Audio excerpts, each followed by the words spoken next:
Hello दोस्तों, सबसे पहले हमने लैपटॉप को प्रॉपर्ली स्विच ऑफ कर लेना है। फिर इसके बेस पे 1 2 3 4 5 6 7 और एक सेंटर में 8 स्क्रूज़ दिए हुए, इनको हम खोल लेंगे।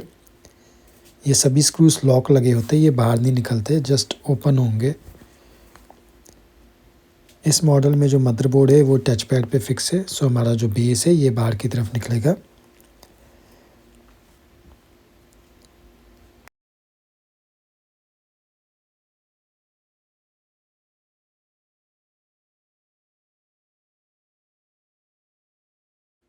अभी हमने ओपनर की मदद से बेस और टच पैड के बीच में डाल के ओपनर को बेस के प्लास्टिक के लॉक्स अनलॉक करके हिंज वाली साइड से उससे उठा लेना है। अभी आप देख सकते हैं, सबसे पहले हमने बैटरी की केबल को डिस्कनेक्ट करना है। ये बैटरी है हमारी, ये 2 स्पीकर्स है, M.2 SSD, 2 रैम की स्लॉट्स है, processor, heat sink, CPU fan, wifi card और ये CMOS सेल है। सबसे पहले हमने M.2 को खोलना है। एक अच्छे मैग्नेट वाला स्क्रू ड्राइवर ले लीजिए। इसमें सिर्फ एक स्क्रू दिया होता है, इसे खोल के स्लाइड करके निकाल लेना है। ये हमारे पास 256 GB की M.2 है।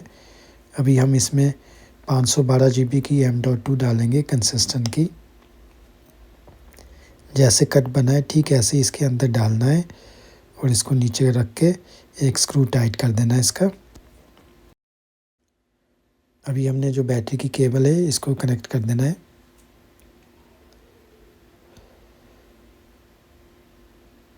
अभी इसके ऊपर बेस रख के इसको सभी साइड से प्रेस कर देना है ताकि जो प्लास्टिक के लॉक्स है वो एक दूसरे के साथ अटैच हो जाएं और इसके सभी स्क्रूज़ को हम टाइट कर लेंगे।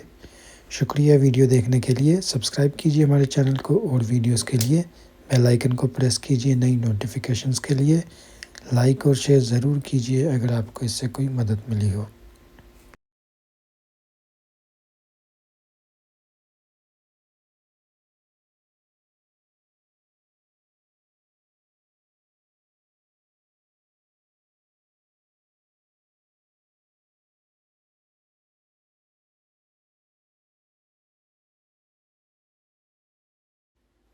अभी एक बार लैपटॉप को स्विच ऑन करके चेक कर लेंगे। इसमें हमने F2 प्रेस करना है इसकी बायोस में जाने के लिए। ये आप देख सकते हैं डिस्प्ले आ गया है।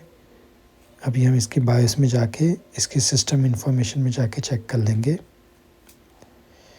फर्स्ट में ही सिस्टम इंफॉर्मेशन है, यहाँ पे आप देख सकते हैं इसमें 512 M.2 शो कर रहा है। शुक्रिया।